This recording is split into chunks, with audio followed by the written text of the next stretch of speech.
Good evening, welcome to Have I Got News For You? I'm Danny Dyer, and in the news this week, at the end of a champagne wedding reception, as the groom attempts a shortcut to the honeymoon suite, the bride realises she may have to find something else to do on her wedding night. Get it! Woo! That's made my eyes water, that is. In Islington, sick of taking abuse from taxi drivers, Jeremy Corbyn adopts a disguise for his commute to Parliament.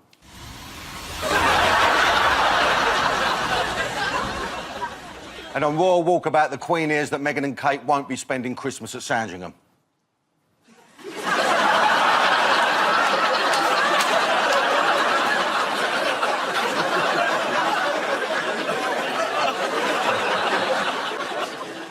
On Ian's team tonight is a tennis coach who spent hundreds of thousands of pounds getting her two sons to Wimbledon. That's black cabs for you. Please welcome Judy Murray.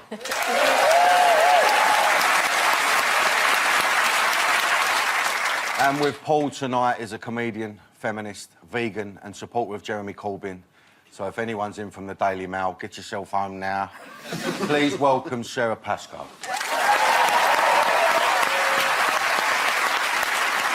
And we start with the biggest stories of the week. Ian and Judy, have a little pipe at this. Jeffrey Cox, the Attorney General. That isn't him. Pantomime. Is that the space agency thing? That's the space agency. Burning, we're crashing and burning Brexit.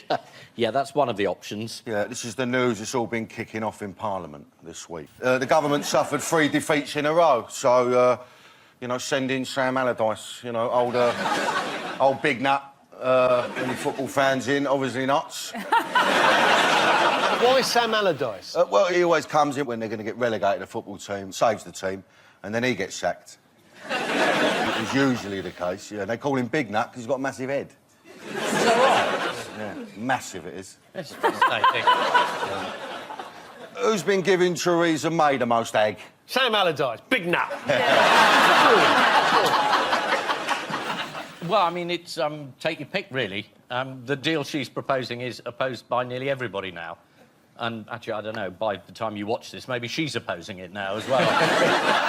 When the legal advice was published on Wednesday, what was all the fuss about? Well, the DUP got very, very cross, which isn't news. They just do. They get up, they're really cross, and said this means that Northern Ireland is not like the rest of Britain, which it isn't. It's got plenty of its own rules and its own laws, same-sex marriage, abortion, libel. I mean, why can't they be different in this too? Anyway, that's just a view. They'll probably get very cross again. So they may give up supporting the government. So the £1 billion she bribed them with, they'll be giving that back then? Apparently they won't. No. The Brexit spokesman, Sammy Wilson, said, no, we won't be giving it back. But it's an accent made for crossness, isn't it, really? I'm having a lovely time. This is the best Christmas I've ever had. The Northern Ireland backstop might leave us trapped in a relationship that we can't get out of. That's no fun. Just ask Phil and Sharon. Oh, no, it's EastEnders. It's an EastEnders, yeah. No, we EastEnders. Oh, I forget how highbrow this fucking show is. Did you see what Michael Gove said to Andrew Marr on Sunday? It was suggested that the French Prime Minister had Michael Gove over a barrel. Oh, yeah, that's nice. No, any pictures? Let's hear what he said. President Macron just last Sunday made it clear that he didn't like the backstop because he would not have access to our territorial waters. But he was what going goes to for force France us to goes give for that. all those countries. He had us over a barrel. He thought he would eventually force He us doesn't to give have that. us over a He's barrel. got us Andrew. over a fish barrel. No, he doesn't have us. We've got him over a barrel of herring and a barrel of mackerel. And this is EastEnders? Oh, yeah. I'm surprised you get any viewers. The Dominic Grieve Amendment, what's that all about? I'm getting the impression that Ian's been trapped in the back of a black cab with some bloke. What's that all about? Go on, Eve. It's about if Mrs May loses this vote, then will Parliament be allowed to say what happens next, or will the government be allowed to do whatever it likes, i.e. represent the withdrawal bill? And the amendment went through, and it means that Parliament will regain control over the process. But that's a problem for some people, because if Parliament has control, which is largely Remain, then will Parliament enact something that is against the will of the people, as expressed in the plebiscite? You're with me. Never all mind that, mate. Which Terminal Leaf Road do you want? Which one is it? So anyway, it's very important and incredibly exciting. Well, according to the Times, if Theresa May's deal was rejected, it allows all MPs a chance to put forward their proposals as to what course the government shall take next. So, yeah, that's only 650 different opinions. They're going to crack right through that in no time whatsoever. What happens next? What now? Well, yeah. Well, the European Court of Justice, that we're all supposed to be ignoring after Brexit, has decided we can call the whole thing off if we want.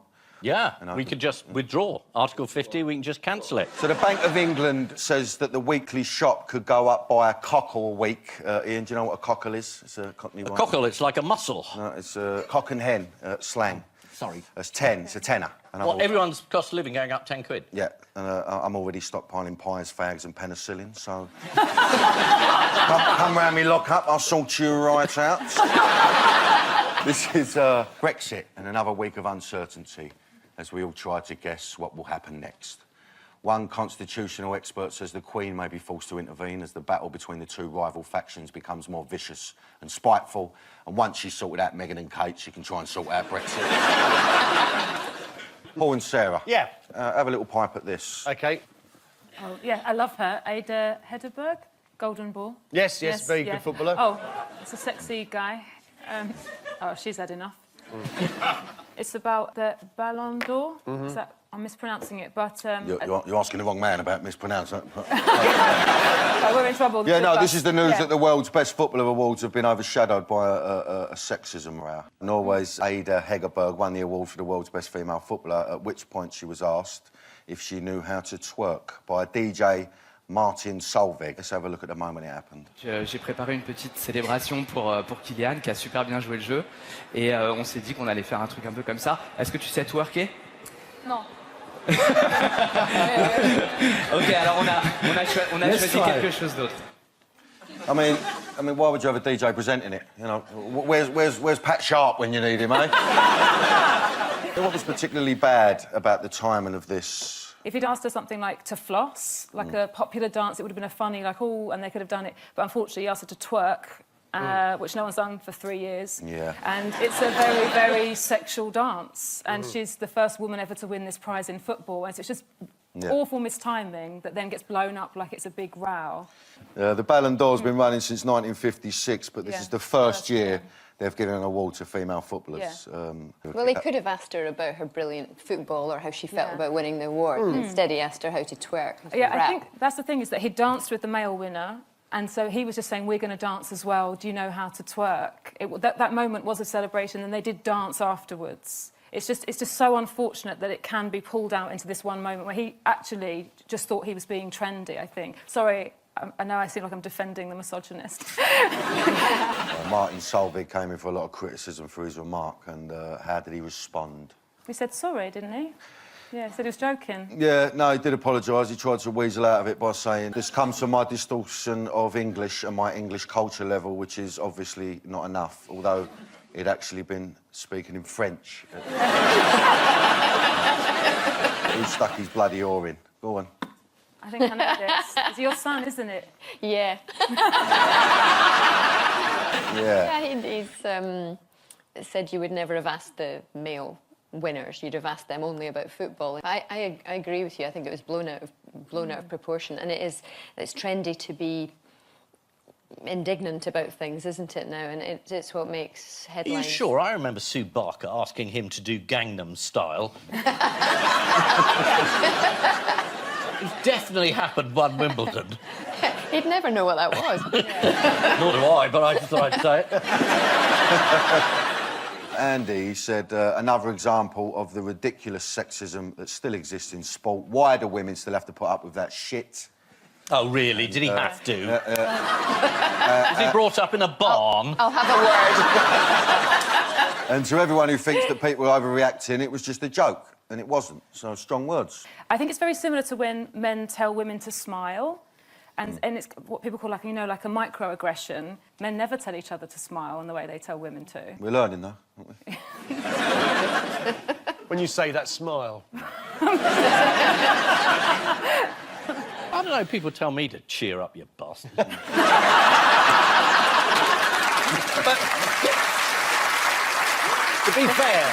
be fair, we're not talking about your immediate family. This is people that you might see in the street, you know? Oh, sorry, yes, sorry. Back to football. How did a dog save a goalkeeper's blushes during a match this week? Let's have a look. Oh. Brilliant, that, isn't it? Yeah. It's brilliant. And where's the dog going? It's almost like it's just stopped and gone, boom, I'll save that. See you later, there you go, wouldn't you? Ta-da. Yeah. I mean, where's he going? That's what I want to know. Going to check his pools coupon. That is a 0-0 draw. In other news, why have there been complaints at Ted Baker this week? The man who owns Ted Baker Man who insists owns on it. hugging. Yeah. Kelvin? Is his Yeah, the chief executive of Ted Baker, Ray Kelvin. He's been accused of making sexual innuendos towards employees, stroking people's necks, Yeah. talking about his sex life, and on one occasion taking off his shirt in the open plan office. Yeah. Yeah, and the Telegraph also reported that Kelvin, he's got a hugging spot Yeah. close to his desk in Ted Baker's open plan office. I mean, let's have a look at it.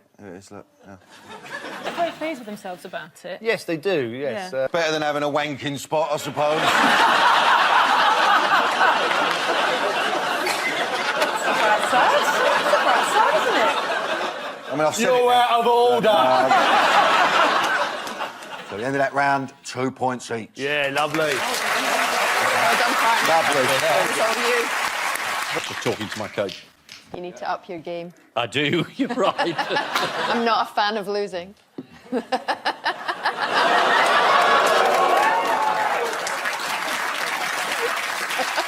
This is genuinely terrifying. You should have made that clear before the show started. I asked to be in your team. Did you? Oh,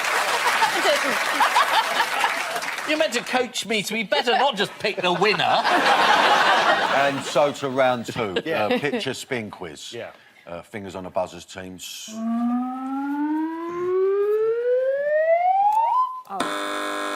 Is this about Peter, the organisation? And they put out something on social media saying that people were using aggressive language towards animals, and they kind of changed all the phrases to make them more acceptable. Yeah, the answer is that the rise of veganism could lead us to use fewer phrases that refer to meat or animal suffering. Yeah. I think it was an academic, actually, who just said it will change.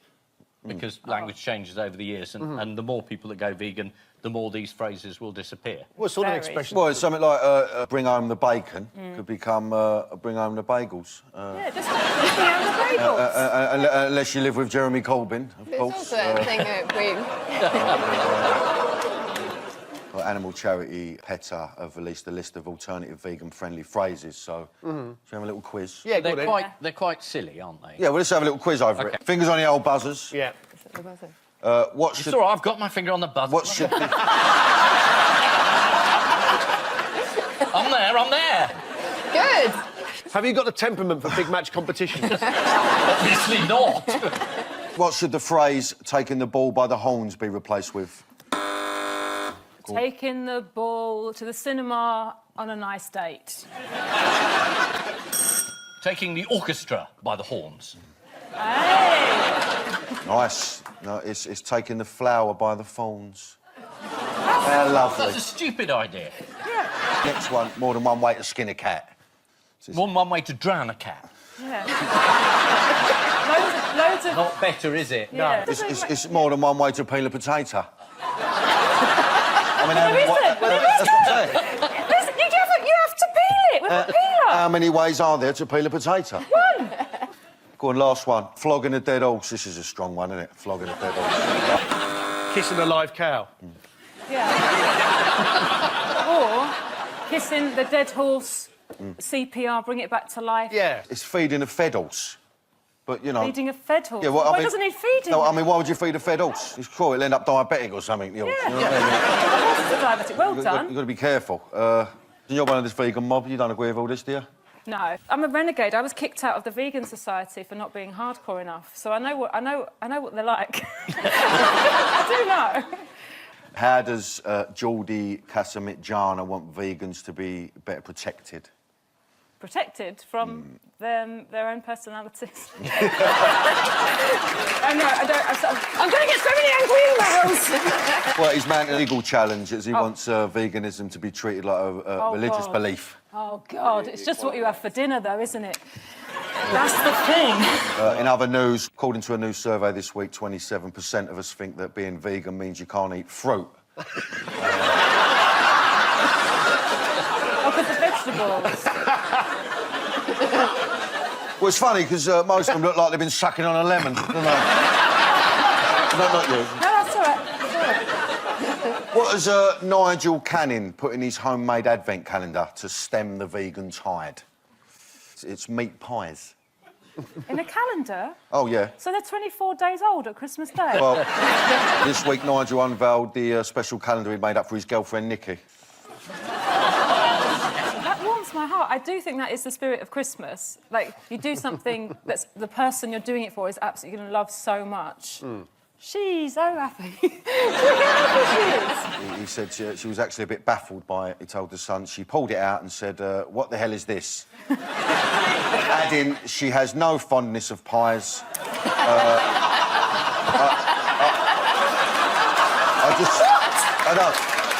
I just hope she didn't take it the wrong way. How has a Christmas display on the Isle of Man been causing a stir? That's actually illegal on the Isle of Man. You've got Ted Baker in the background.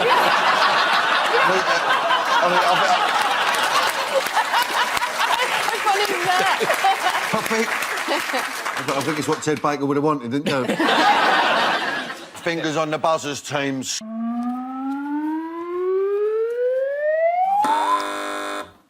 Well, I don't know what the question is, but it's obviously President Bush at one of the sort of G20 meetings. Trump, Yeah, sorry, yeah. Trump. He's looking well for a man who died. Yeah, President Trump's been G20. Yeah, it was very spicy. How did Putin and Mohammed bin Salman... This lot are all queuing up Yeah. to give Mohammed bin Salman Yeah, high five. How did they greet each other? Yes, Like Putin. this Look, was quite bad, wasn't it, really? they're like old pals. Look, have a look at this, look. Hey, you got away with murder too.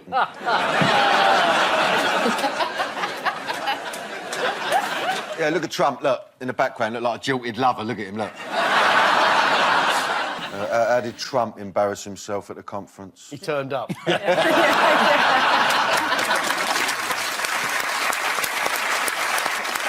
He signed the wrong bit of an agreement, which led to much enjoyment from other leaders.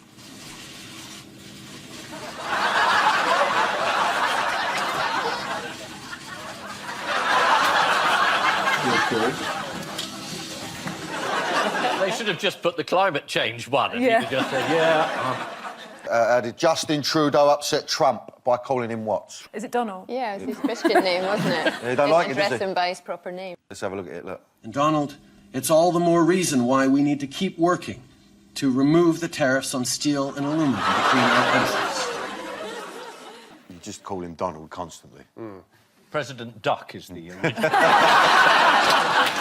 There's some more Cockney rhyming slang. Yeah. A safe one. Who did Prince Charles run into at George H.W. Bush's funeral this week? Donald Trump didn't want to meet him, did he? It was a bit awkward as Charles had snubbed Donald Trump in July when he was in the UK for a state visit, and Trump was keen to avoid Charles as he didn't want to lecture on climate change. I don't know if you've seen my Who Do You Think You Are, but us royals, you know, we're a passionate mob. I don't know why you're laughing, I am royal. What royal are you related to? Is it the King's Head in Islington? King's Head, yeah. The Queen's Arms?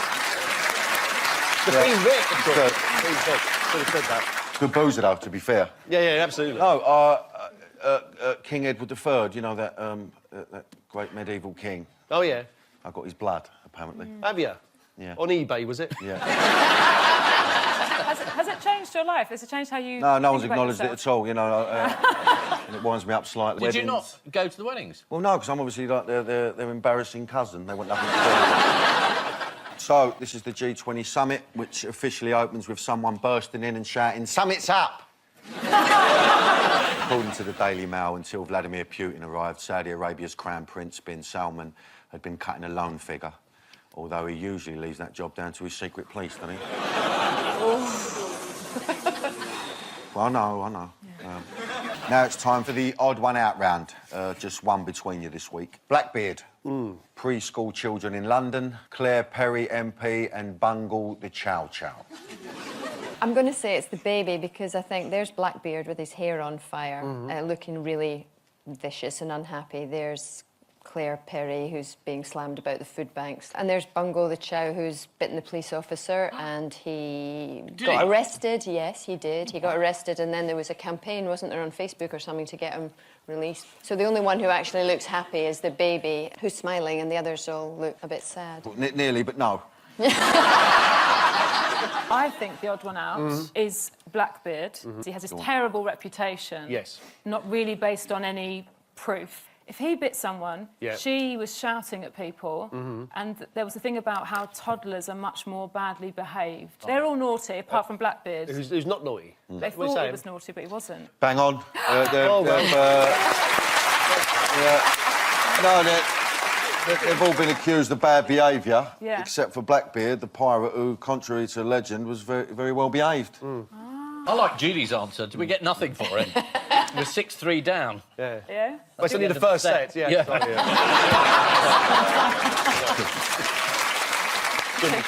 But why was Blackbeard the pirate not as scary as we thought? He's fictional.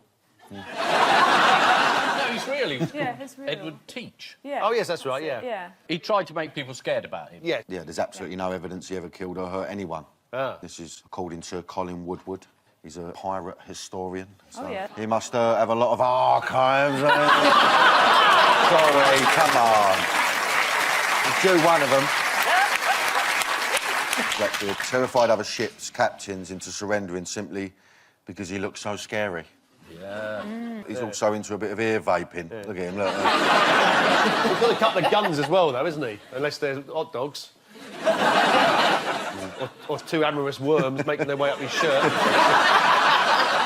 What have preschool children in London been doing to upset people? Is this anything to do with potty training? No. There's a lot of them that get sent off to nursery and they've not been potty trained. Yeah, their parents haven't done the basics. Yeah. So many of them turn up not fluent in Latin. Ridiculous. Researchers at the University of Liverpool have found 2-year-olds from London were the least likely in the country to use the words thank you and sorry. As one Times reader pointed out, Londoners do seem rude, judging by EastEnders. Fuck off. Why was Bungle, the Chow Chow, accused of bad behaviour? He bit a police officer. He's only 4 months old. He didn't know any better. He was found under a lorry on the A508. I've had a few nights like that. When the police tried to rescue him, Bungle, he nipped the officer twice on the hand and on the arm, and as a result was detained for a maximum of 9 months under the Dangerous Dogs Act. It's just a baby. It didn't know any better, and these guys are trying to get him out, and they just do what comes naturally, and if we lose him,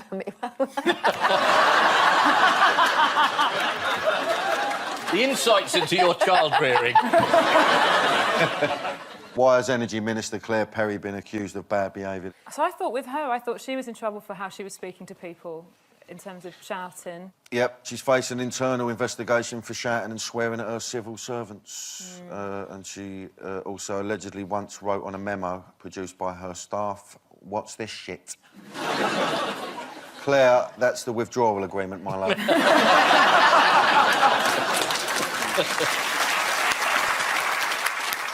Time now for the Missing Words round, which this week features as its guest publication Ghost Hunter's favourite haunted magazine. I'll never order it, you know, it just appears in my letterbox. And we start with, there's nothing ghost hunters like more than what? Is it finding ghosts? Considerate foreplay.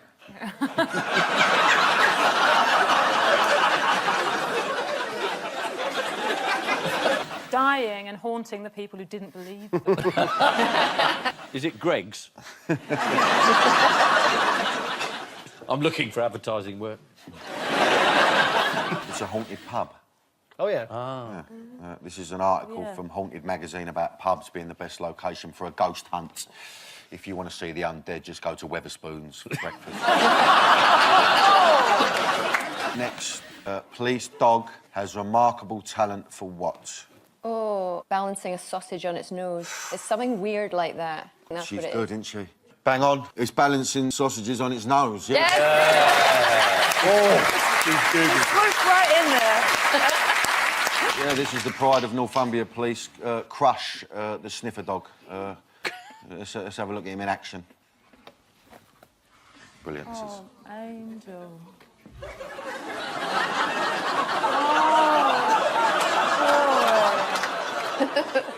Who's glued his paws to the chair, though? Crush, the police sniffer dog. He's a Dutch shepherd. It's just like a German shepherd, but with a more liberal attitude to drugs.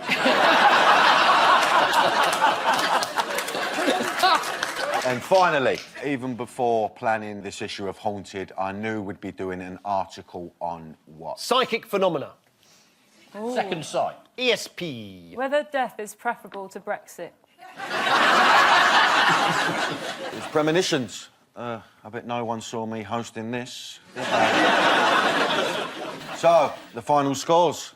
They are Paul and Sarah on 7 and Ian and Judy on 9.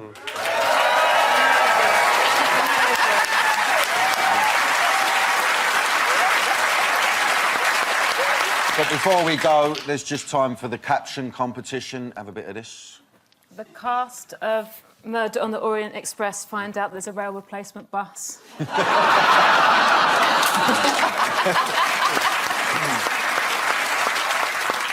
It's this year's Rees-Mogg Christmas card. And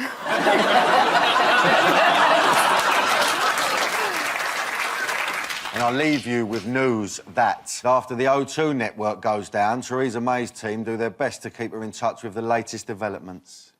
At the G20 summit, the world's most cunning murderer contest gets down to the last 2.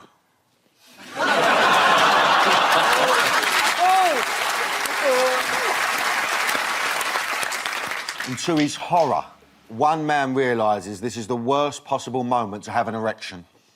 Good night. I'm willing to bet they can't get 10 minutes out of this. Hello, I'm Steph McGovern and welcome to the 59th series of Have I Got News For You, which makes us one of the oldest shows on television and officially puts us in the vulnerable category, which is why we're self-isolating for the next few weeks. Paul, tell us where you are. I'm currently sitting in one of the rooms in my house, staring at the television and wondering why I can't get on other channels apart from me in Hislop. So I'm a bit bothered and rather disturbed by what's happening. But, you know, let's make the best of it. And I'm sure this is going to be one of the great shows that we've ever done, which gives you a rough idea what the rest of them have been like. And Paul, how's the DVD business going? Yes, I've been sort of, unfortunately, I've had to sort of stop the car boot sales because they're not very effective unless people can actually come to have a look at them. But as you can see, I have a fine array of silent films here. My Mary Pickford collection is unrivalled, I would imagine, throughout the British Isles.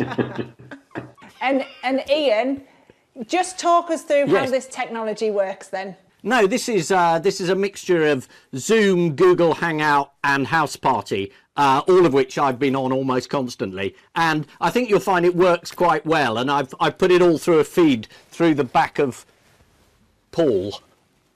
So, no, it works a treat.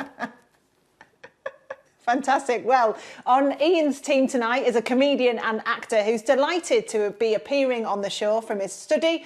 Otherwise, he'd be downstairs homeschooling his 5 kids. It's welcome to the show, Miles Jupp. Hello, hello. And on Paul's team, a journalist and writer whose first book, Difficult Women, A History of Feminism in 11 Fights is, and I can spot it now very prominently behind her on the shelf. It's Helen Lewis. Hello. Right, shall we get on with it then? Yes, why not, as we're here? In the news this week, following the cancellation of several high-profile sporting events, the All England club put measures in place to ensure this year's Wimbledon can go ahead.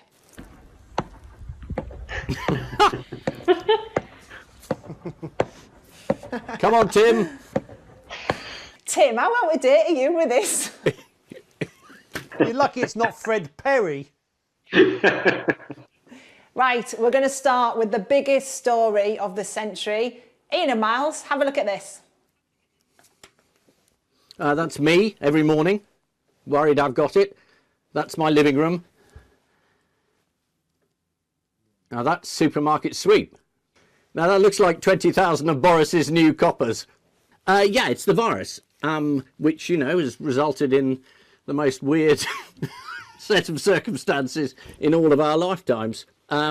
The planning for pandemics has obviously not been this government's great strength. I mean, it hasn't been in very long, but I think any of the government's great strengths. And it is rather remarkable to hear them talk a slogan about it's time that we saved the NHS, which is something that they could have contributed to a bit earlier.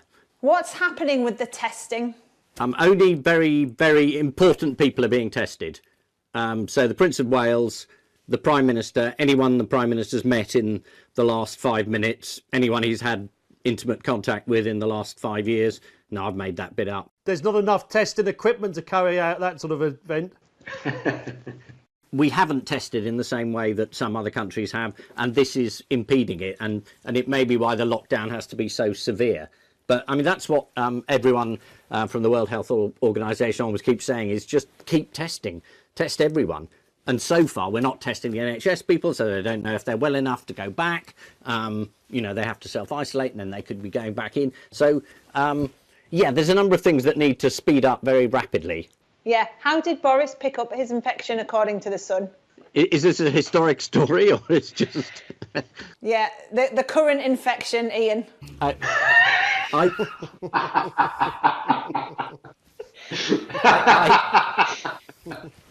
I think The Sun has taken a long, hard scientific look at it and decided it was Barnier. With the coronavirus thing, presumably, if you were watching press conferences of him doing, he would be standing at a lectern with someone about 18 inches away from him saying, you must keep 2 meters away from people. So at that point, you could have seen that he was the sort of person that might be susceptible to contracting a virus if he was incapable of following advice that he was himself at the time actually giving.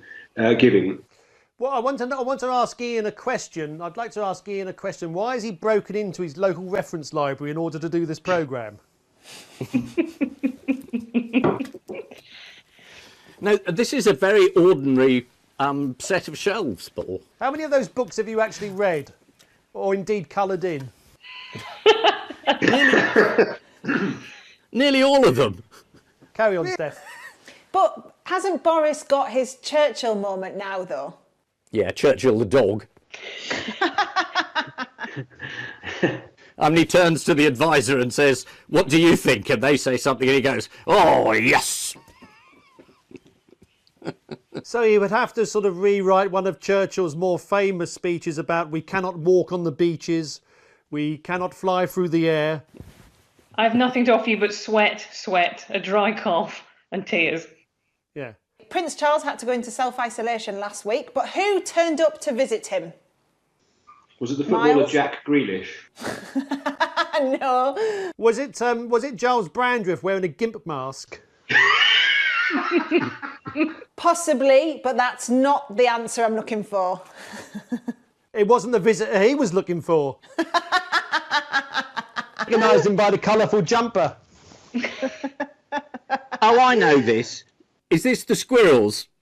Yes, red squirrels. They used to come up to his window at Balmoral, and according to the Mail on Sunday, Charles sat there waiting with his nuts on the table. Must have been wearing a kilt. He's not at Balmoral, which isn't rhyming slang. It's an estate. Yeah, but his nuts are on the table in Balmoral. In a glass jar. What do the people want according to the Mail on Sunday? Oh, sorry, who do the people want according to the Mail on Sunday? What do they want is a lot easier at the moment. Bog roll, eggs, chopped tomatoes would be nice. I can do you a shopping list if you like. Frosties. Have you seen any Frosties anywhere? There's evidence that people are beginning to lose patience, but with the prices that people are being charged in some outlets, have a look at this. Morning. How much is this? 149, sir. I've got 50p. Fuck you, bastard. Hey, that's not good, my brother. OK, everyone, we're going to pick up the pace a bit now with a quick fire quiz. So fingers on buzzers, everyone. Yeah, there's a shortage of buzzers. I went out and tried to buy some buzzers, but I mean, everyone's taken them. And then the woman said, "You've had a buzzer. You bought a buzzer yesterday. You can't have one." So I haven't got one. I'm really sorry. Kent's got absolutely no buzzers. Look, Miles, get me one in Gwent, will you? I've got. Have Miles just picked up a carrot? What have you got? Don't spread rumours. This is from the Early Learning Centre. It's Oh, that's good. Brilliant. Can that Right, be my I'll buzzer? use that. And look, I've been like to put my hand up. Oh, it's a and scrub. Yeah. I've got Oh, very good. Is that your hand? I don't want to worry you, but your hand's got hypothermia.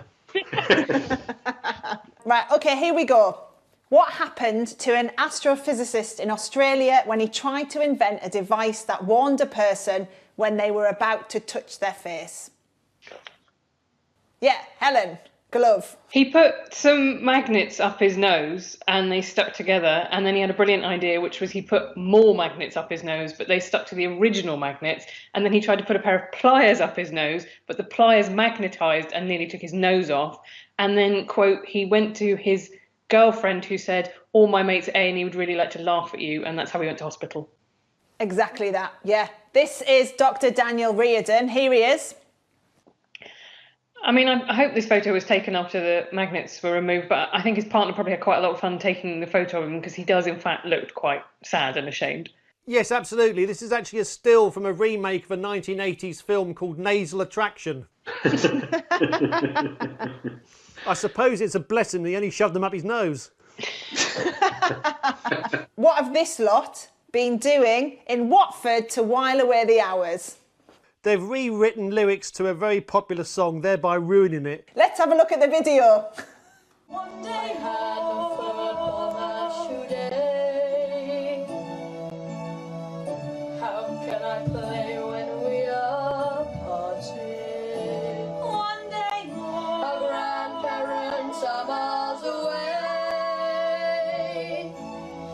They can't work Skype, we're broken hearted. Yeah, Dreadful. they're from Watford. Absolutely dreadful. It's the... Appalling. Paul, Absolutely appalling. I don't think Paul's coping well with this lockdown, are you, sweetheart? Well, They're poor neighbours. for a kick-off, I can't believe their grandparents can't work Skype. I bet that's just what they've said. I'm very worried by you, Paul. Why are you worried about me, Ian? Well, I mean, they keep discovering a lot of new symptoms. I mean, people have no taste, which, I mean, the shirt is pretty clear.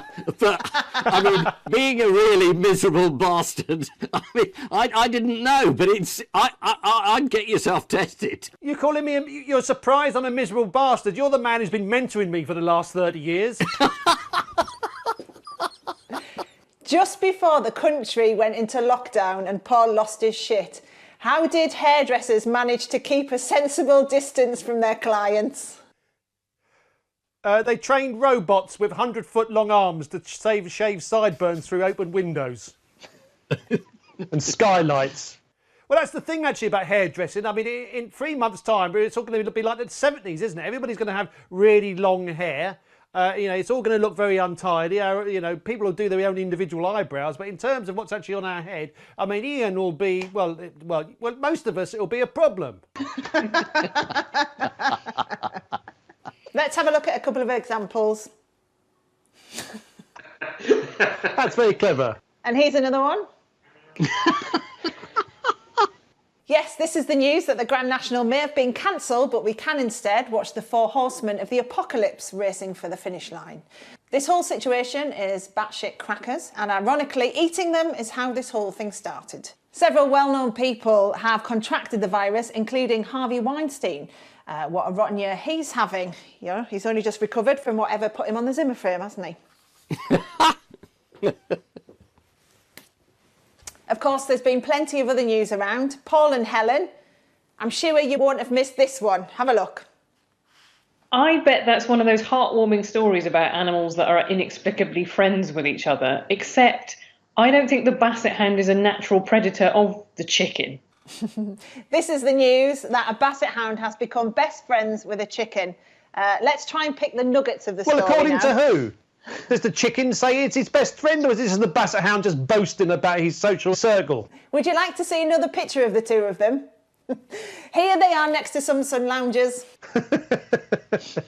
The chicken looks more into it than the dog, I would say. But then there could be one of those sort of yin and yang couples. You know, I mean, we all know people who are delightful but have unbearable partners. But the basset hound does look particularly miserable at times. But maybe that he doesn't photograph well. Meanwhile, what's a herd of mountain goats been getting up to in Llandudno? Window shopping. They've been lots of them, yeah, in London. They're sort of shy creatures normally, and but because the streets are empty, they've suddenly just sort of sashayed into town like a sort of gang of Hell's Angels, and they've got the run of the place. They're having a tremendous time. I think they don't normally come into town because they find it hard to park. And anyone who's worried about how close they are to each other, don't be, because they've developed herd immunity. Oh, yeah. It's all the fault of the nanny state. Oh. Also, this one.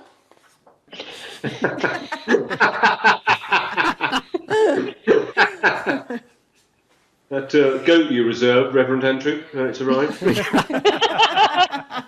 They often come down off the nearby headland of Great Orme, but have been exploring a bit more widely thanks to the lack of cars and people. And to be honest, like many of us at the moment, they probably just wanted a break from the kids.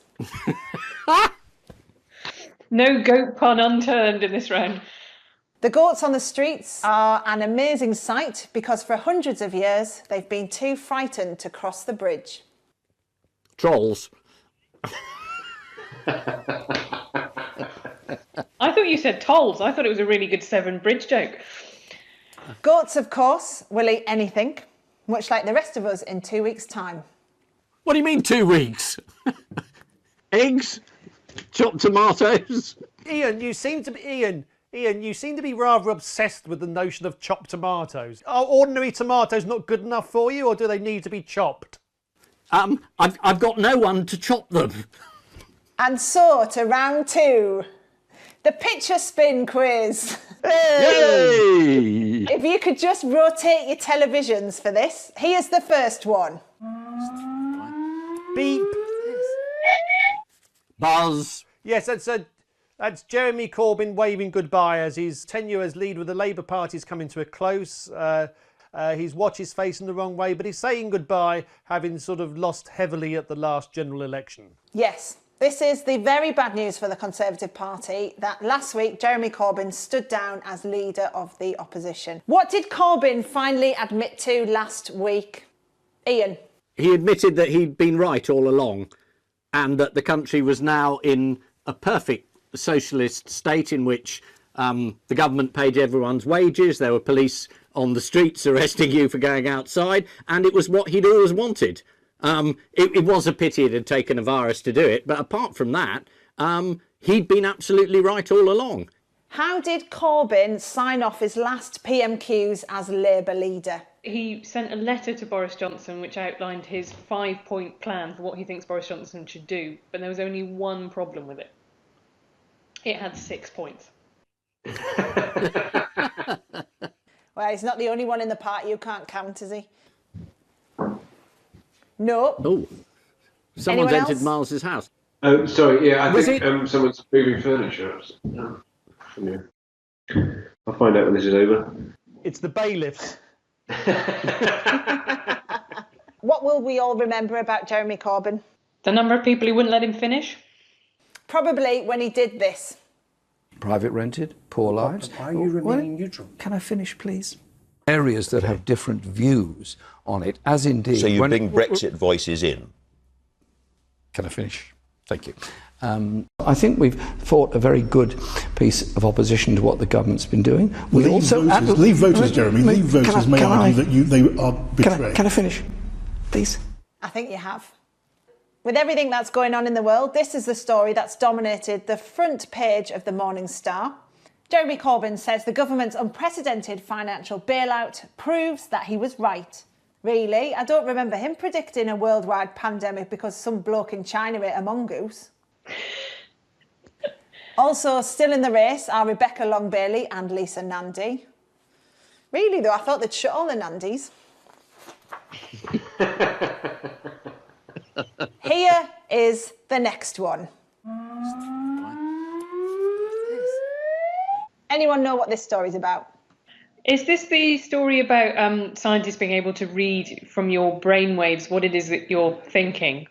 Which wouldn't be that hard at the moment because I'm basically only thinking about what the next snack I'm going to get from the fridge would be. But I think they managed to do it for about 25 to 30 words they can read.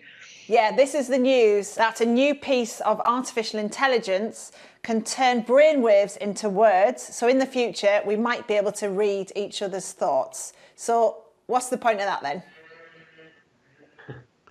Did I just hear a cow moo then? No, well, one of our brainwaves was mooing, and you just kind of ascertained it.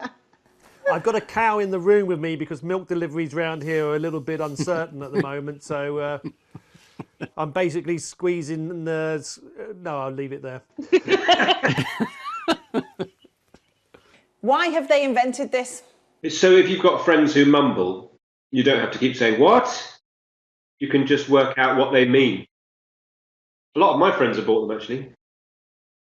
Scientists at the University of California insist that it's been invented for therapeutic reasons rather than to read people's thoughts. So when one journalist suggested it's not really as exciting as it first sounds, the scientist replied, "No, you're probably right."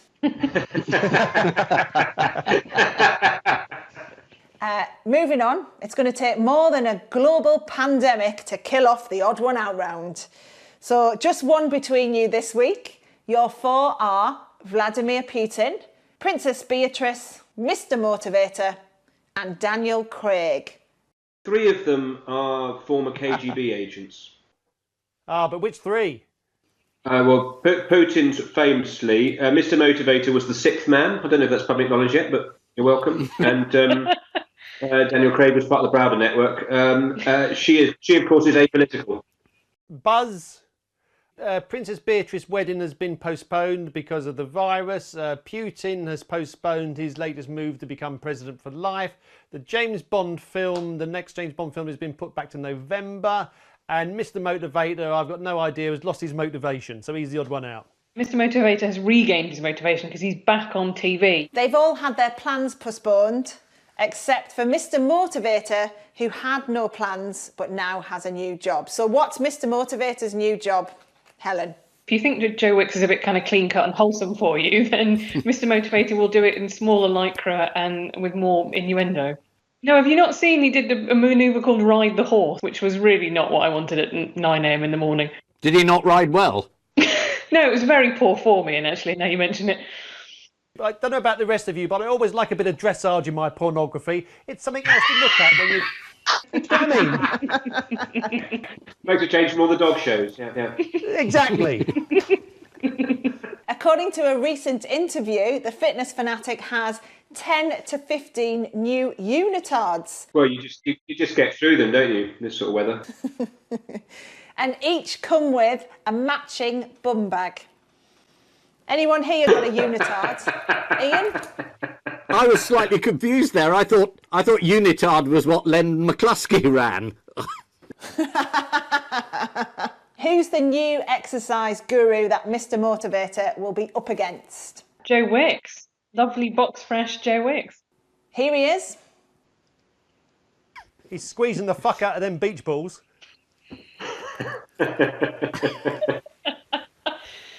Was he in Poldark? No, he wasn't. No, he's just a fitness guy. Oh, right. Not everyone with abs is in Poldark, Ian. Yes, some of us are resting.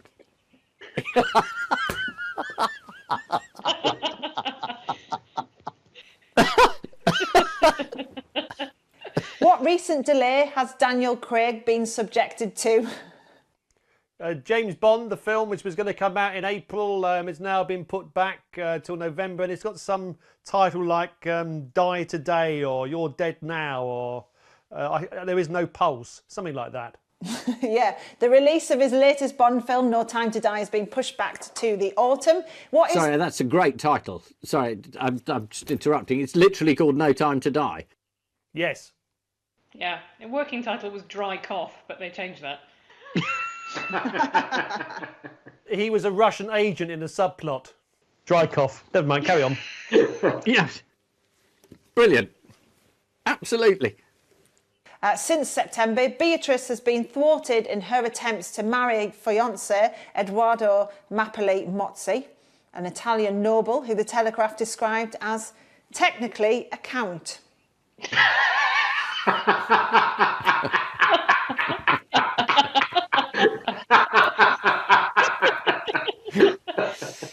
This is the fourth time that Princess Beatrice's wedding has had to be postponed, leading to mixed feelings for Prince Andrew. On the downside, his daughter's wedding has been postponed, but on the upside, there are no longer any flights to America.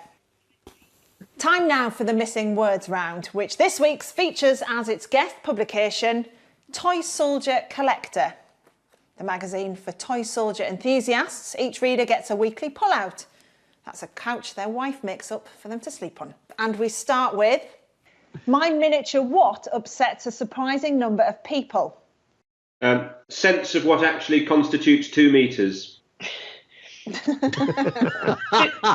I know. My miniature tribute to the Weimar Republic. Very close. My miniature collection of Nazis attending the Nuremberg rally upsets a surprising number of people. This is, of course, an article from the Toy Soldier magazine about the darker side of military miniature collecting. Here are the pictures. Here they are.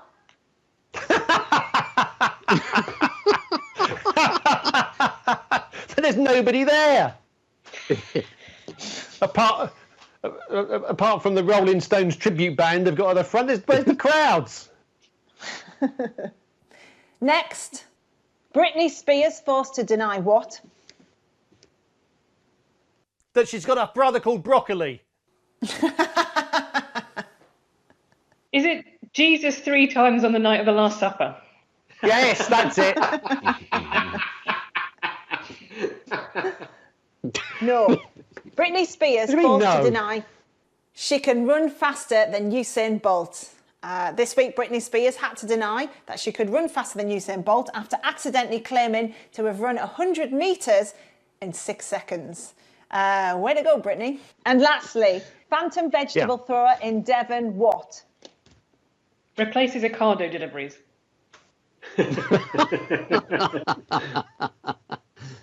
Causes havoc with lobbed leek. If the phantom vegetable thrower in Devon is a real turnip for the books. That was worth staying in for. Yeah. It's worth going outside for.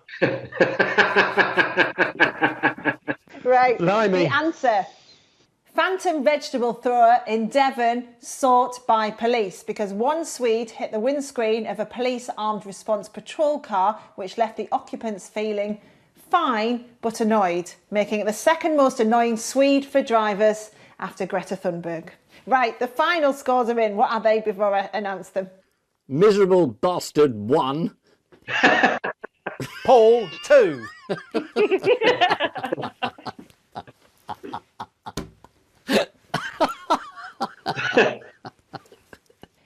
So the final scores are Paul and Helen have 7, Ian and Miles have 4. Hey! The world's ending and you still care about the score. Very well done.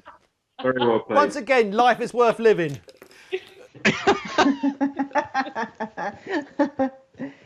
But before we go, there's just time for the caption competition.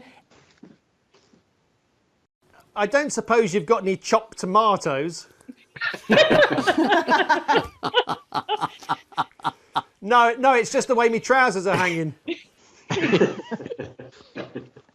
On which note, we say thank you to our panellists, Ian Hislop and Miles Jupp, Paul Merton and Helen Lewis. And I leave you with the news that, despite the curators going to great lengths to keep it a secret, many people at the National History Museum press launch are guessing that the new exhibit might be a dinosaur.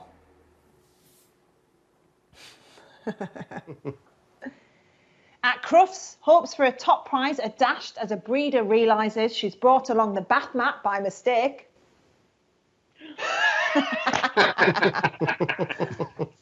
And one dissatisfied expectant father returns to the outlet where he bought his faulty condom.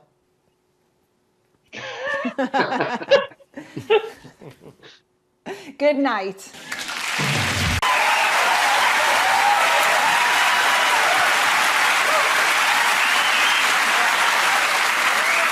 Good evening and welcome to Have I Got News for You? I'm Alexander Armstrong. In the news this week, after the disastrous speech by Theresa May, conference organisers admit they failed to run checks on exactly who was making the scenery. At a school in Battersea, after he comes second in the egg and spoon race, classmates are forced to take action as Prince George throws another tantrum.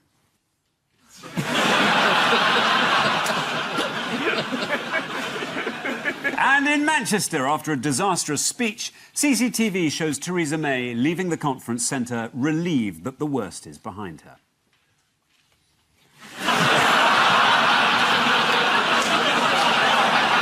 On Ian's team tonight is a comedian who claims that if she ever met a lion, she could make it her friend, which is why we are delighted to have booked her before her open-air gig next week at Longleat. Please welcome Roisin Conaty.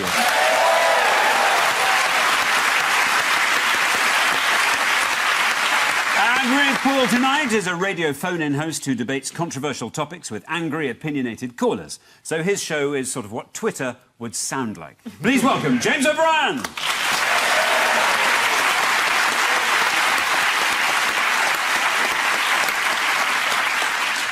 And we start with the biggest stories of the week. Ian and Roisin, take a look at this. Oh, there's the former Prime Minister. Depends when you're watching. God, I hope that's not the next one. Someone's coughing. Yeah, there she is, handing out sweets. Ah, there's the Tory housing policy. So much happened. Yeah, no, it's extraordinary. I mean, I thought it'd be terribly boring, like most conference speeches, but it was just fabulous. And I know a lot of people are probably nicer than me, felt very sorry for her. But I thought it was very, very funny.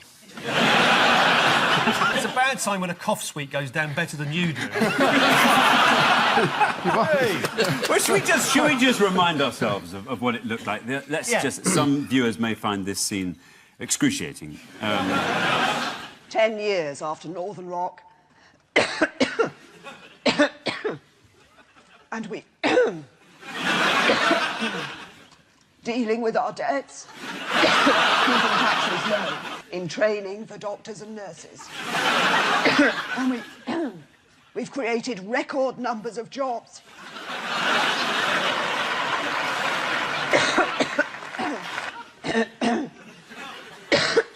Why we will never... excuse me. She coughed so much, it felt like she was going to start coughing insects, like an actual horror film. But it's that moment when you're talking to someone who doesn't really believe what they're saying, and they're saying, yes, I'm really the person for the job. And everything's going very...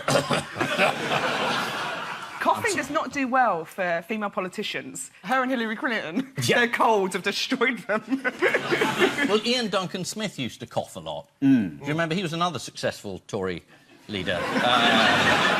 He never had it that bad, though. No, you don't think so? No, it's a sort of much lower level cough-based problem. Theresa May took it to... I mean, she weaponised. That was quite incredible. I can't believe you didn't feel any sympathy for her at all. Not even a scintilla. Oh, dear. I did. I think I'm coming across as a bad person. Awful. I only felt sorry for her because of Boris. I feel that that was such a bad day that it was almost a win for Boris, and I feel that's the only... So I feel like I hate him so much that you want her to have a better gig, you know. The Why don't she sack Boris? She can't, can she, sack Boris? Why? Because if she sacks him, he gets to walk away from Brexit while simultaneously being able to claim that if he'd stayed in the government, it all would have gone much better than it's clearly going to go. You know, she can't allow him the pleasure. It's like, you know, he's essentially an arsonist who wants to come back dressed as a fireman. Yes. Where's the fire?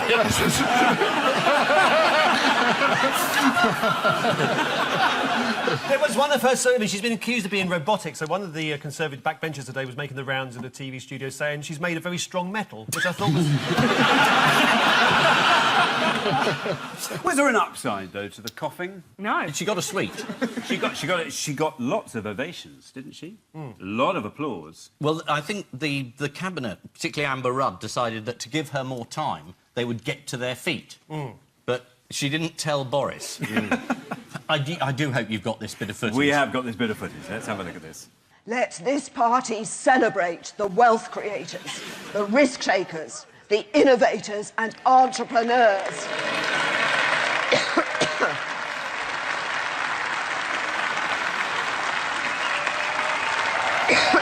Thank you.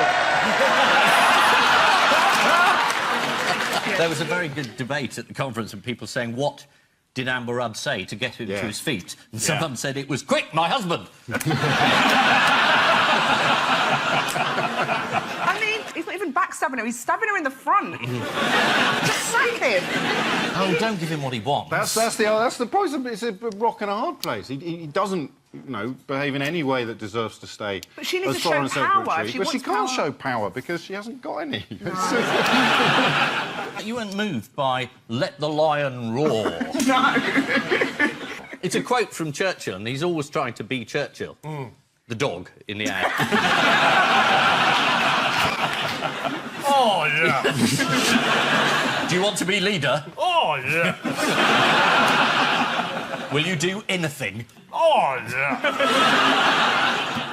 What was the other thing during the speech, obviously, that helped unite the crowd behind her? The practical joke, the P45. The prankster. The prankster. Anything more depressing than a prankster.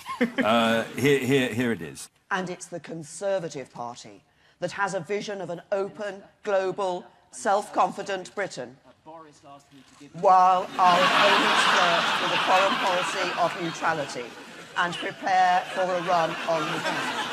What I did like about her, it's something very English when you still take the leaflet even though you're quite busy. It's like, well, OK, thank you.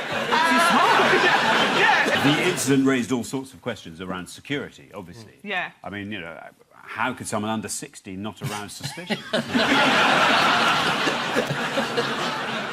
After days of poorly delivered jokes from almost all the speakers, finally there was some fantastic comic timing. Was it the handing of the lozenge? No, it was the fridge magnet falling off the yeah. slogan behind. Let's just have a little look at that. Of modern Britain, in all its diversity, compassion and strength, that was shared.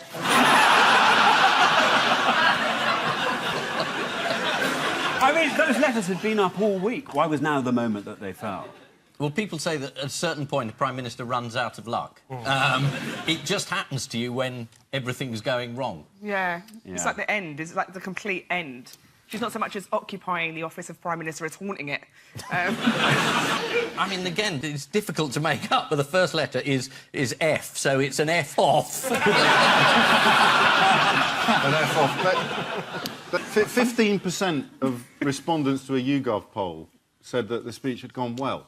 15, there's no way that could just be the cabinet. 15% of people, 15% of people watched that and thought, yes, that's gone rather well. which makes you wonder what it would take to lower that number from 15%. She could have stood there and melted like the witch at the end of The Wizard of Oz. She still 12% think it went rather well. She's a puddle on the floor. 10% still think it's gone rather well. It's 15%.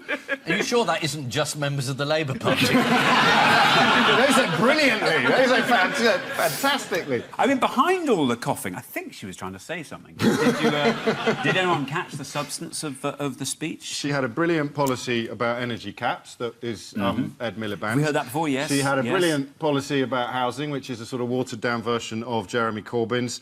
And there was something else that she probably nicked off Clement Attlee, but I couldn't make it out. Renewing the British dream. Of course, the British dream. Renew the British dream. What is the British dream? Oh, I've had it many times. Have you? It involves being found naked in a queue.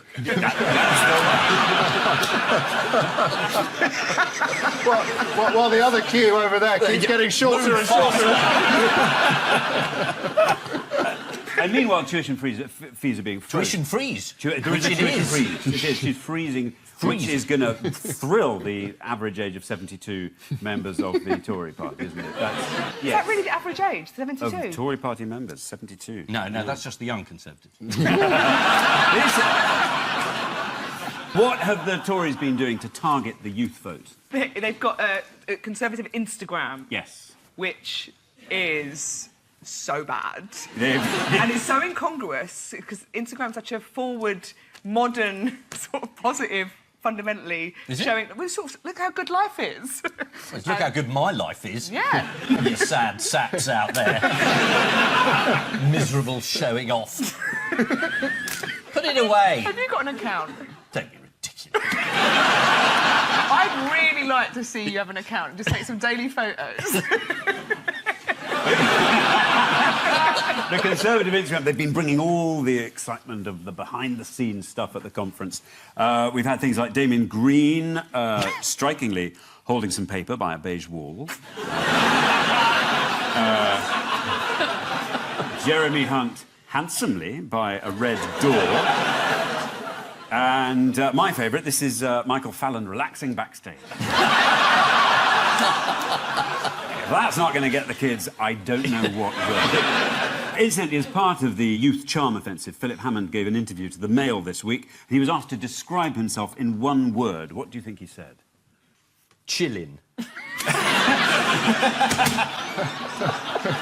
Well, it's on Boris Karloff sort of way. Hammond paused for a while and then replied, fiscal.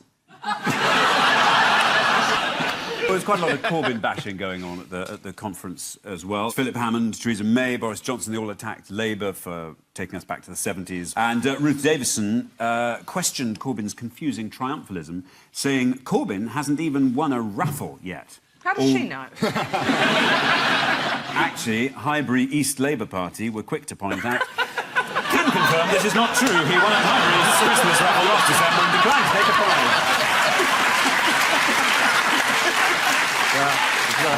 And of course, the Lib Dems had a conference too. Did anyone see that? No. Neither did I. But here is a highlight. Wow.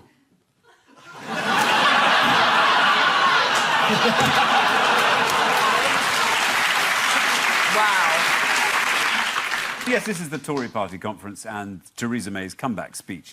Theresa May's speech did actually include many major policy announcements, but they were all obviously overshadowed. I mean, I'm sure JFK did some other stuff in Dallas that morning. Theresa May's premiership has been under a... You all right? Yeah, I think I'm OK.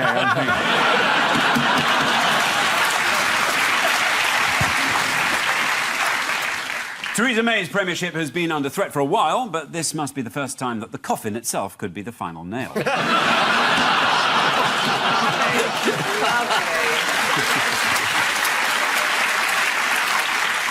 Paul and James, take a look at this. Yes.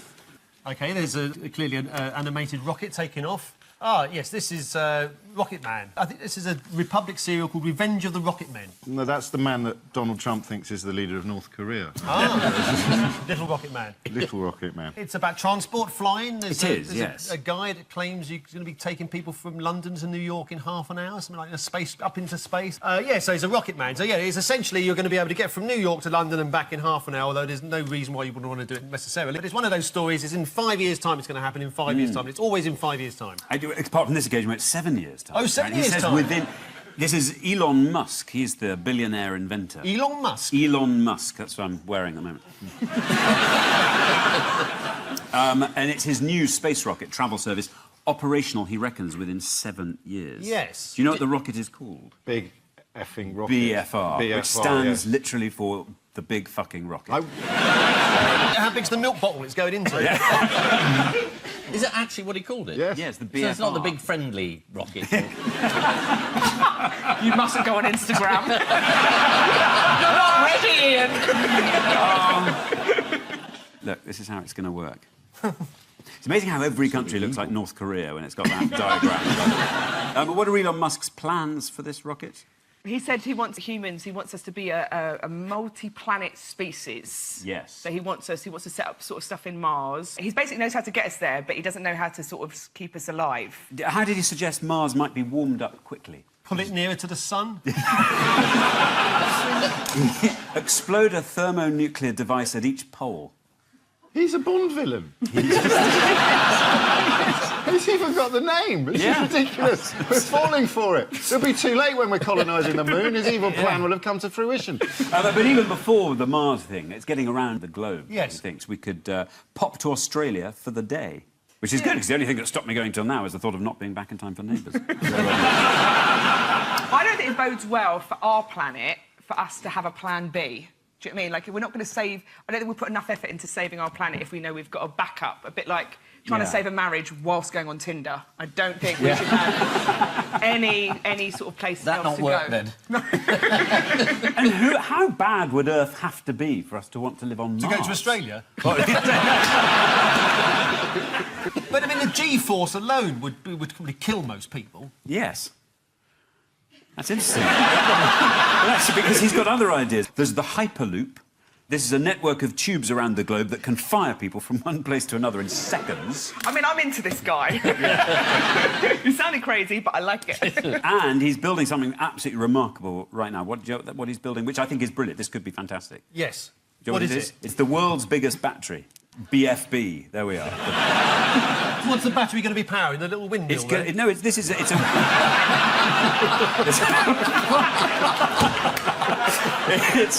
a 100 That's megawatt... our entire energy policy in a picture. It's a 100 megawatt wind-charged battery that will power South Australia indefinitely. Or an iPhone for a couple of days. Elon Musk, interesting man, he has a two-pizza rule. Do you know what the two-pizza rule of Elon Musk is? No, but I'm even liking him more. He said if there's a meeting that can't be fed with two pizzas, there are too many people in it. Oh, nothing worse than a tight billionaire. Which travel company won't be providing much competition for the BFR? Monarch Airlines. Yes, right, absolutely right, yes. Because they went bust. Why? They went bust, they ran out of planes. Yeah. The exchange rate did for them. But they did go to a lot of places that people don't really want to go to anymore. This is true. Sharm el-Sheikh is not It's not a big draw now, is it? No. Which airline has had a record number of bookings this year? Ryanair? Yes. Ryanair. Too many bookings. Despite all the cancellations due to shortage of pilots, Monarch have a few spare. Ryanair's bookings increased by 1 million in September. Wow. That's an amazing thought, isn't it? Yeah. Cheap flights, I suppose. No frills. No frills. No pilot. Yeah.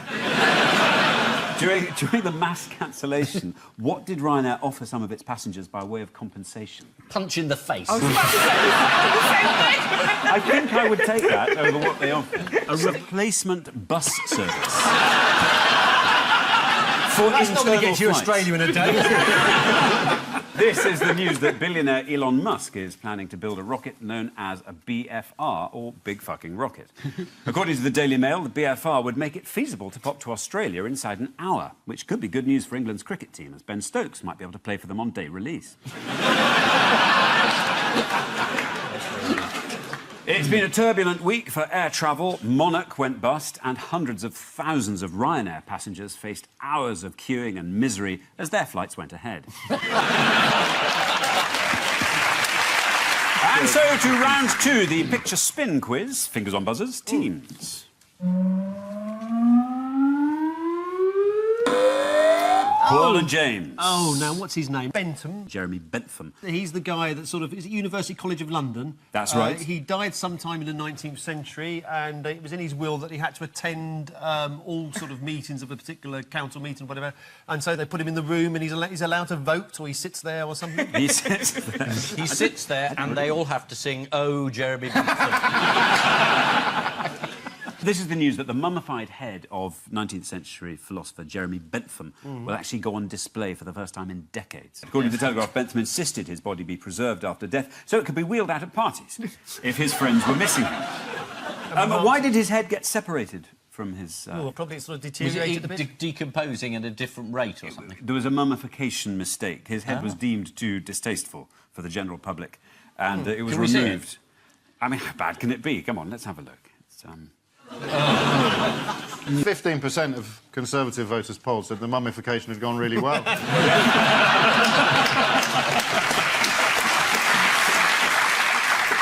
It's got the expression that women use when they're putting on lipstick. They're not real eyes, are they? No. No!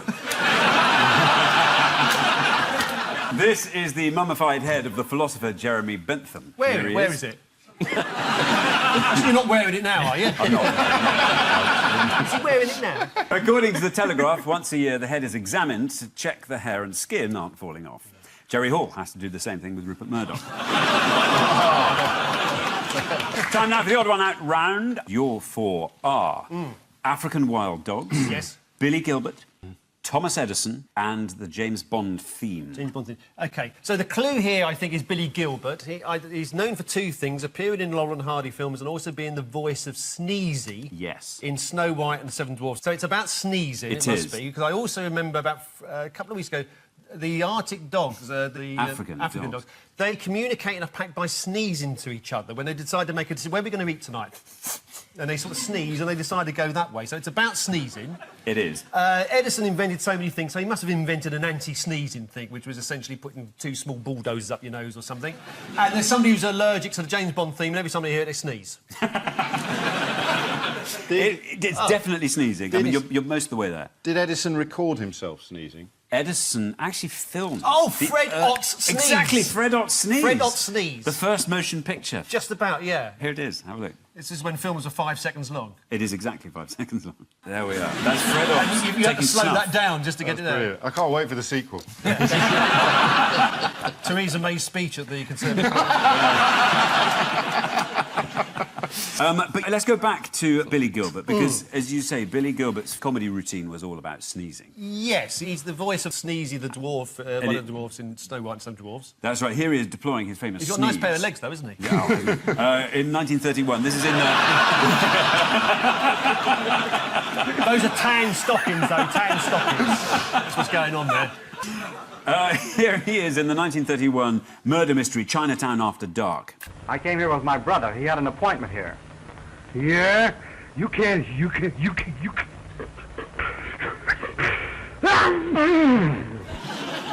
What was the secret of a comedy sneeze, according to Billy Gilbert? Oh, as he probably did, they extended out a bit, do a bit of that beforehand, predict where the sneeze is going to be and then go for the sneeze. Exactly right. He said he never actually practiced the sneeze, saying anyone can sneeze. The secret is to keep them guessing when it will come. BBC newsreader Sean Lay certainly seems to have mastered this. Joining me now is Thin Thin Hilan, Oxfam Country Director in Sierra Leone. Thin Thin, thank you for breaking off from your very busy work to talk to us today. What's the latest situation now? Oh, very good. So, yes, what's the Bond-sneeze connection? Well, I don't know, unless there's a villain that gave him away by sneezing. I can't think... The theme, the Bond James theme. Bond The original theme, the Monty Norman... The Monty Norman, exactly. There was a song before that had right. that dee-dee-dee-dee, that bit. Called Good Sign, Bad Sign. It was about an Indian man with a magic sneeze. Ah. In fact, we can listen to it. OK. It's a great song. Yeah. I was born with this unlucky sneeze, and what is worse, I came into the world the wrong way round. Pundits all agree that I'm the reason why my father fell into the village pond and drowned. Now, would this be... I think Bond should have kept that. We'll do it like a tissue, Mr. Bond. Yeah, Edison's the only one out because he didn't sneeze. It was Fred Ott's sneeze. No, the Bond theme is the odd one out. No. The African wild dog's the odd one out because it uses a sneeze to sort of make its arrangements for dinner. No. It's Billy Gilbert. Yes, they have all been influenced by sneezing, apart from Billy Gilbert, whose famous sneeze routine landed him the part of Sneezy in Snow White and the Seven Dwarfs, which led to a fair amount of professional envy from his stage partner, Bob Farty Sullivan. Time now for the Missing Words round, which this week features as its guest publication the Pembrokeshire Fungus Recorder. And we start with... The highlight of UK Fungus Day for many was what? Going home. Was it the Deadly Nightshade tasting stall? No, it was, of course, the discovery of the Phallus hadriani, or Dune stinkhorn. UK Fungus Day 2017 is actually this Sunday. Sensible move, as in previous years when it's been held on a weekday, absences from work are estimated to have cost the British economy up to £6. Next, the bacterial slime oozing from Ray Wilkinson's elm tree. What? Seek similar.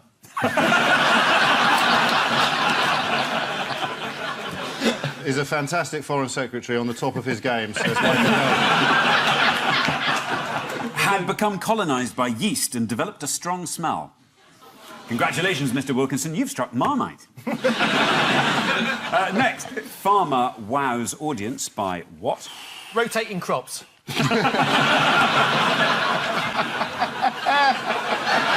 Is it paying back subsidy? Farmer wows audience by playing vegetable flute.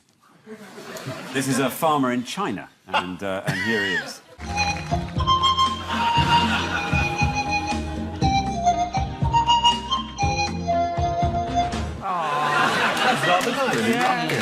Next, 5 years on from the launch of the best-selling volume Fascinated by Fungi, Pat O'Reilly, what? Launches Fascinated by Fungi 2. Is exactly right, yes. Next, now you can what with your pet cat? Dance, sing, play the piano. Pee. Pee? Cats can pee in toilets. You can train cats to pee in toilets now. Not that you do it together. I was going to say. Now you can change the TV channel with your pet cat. He even has 4 pause buttons. So is it real or just a pun? I don't know if you train the cat to go over to the telly and press... I don't have buttons anymore. Really. No, you don't go over to the telly. No. Put it in You send the butler to do that, don't you? You do it yourself. You get me Netflix.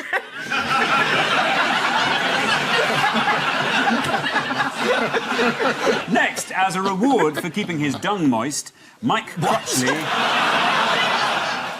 He's having a roof put on his outside lavatory.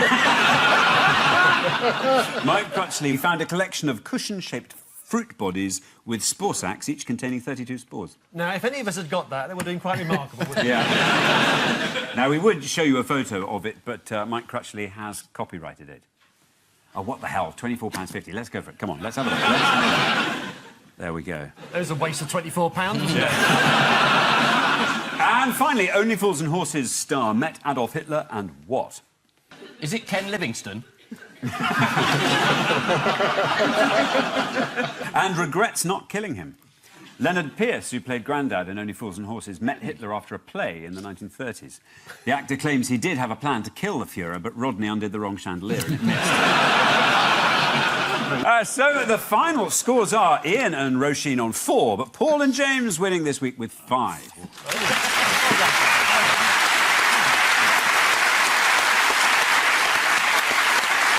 And I leave you with news that, at the Benelin factory, there's evidence Theresa May's cough medicine may have been tampered with. There's a surprise for one man as he uses Lynx aftershave for the first time.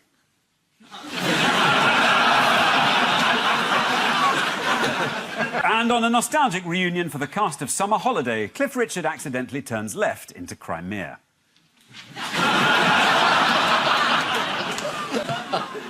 Good night.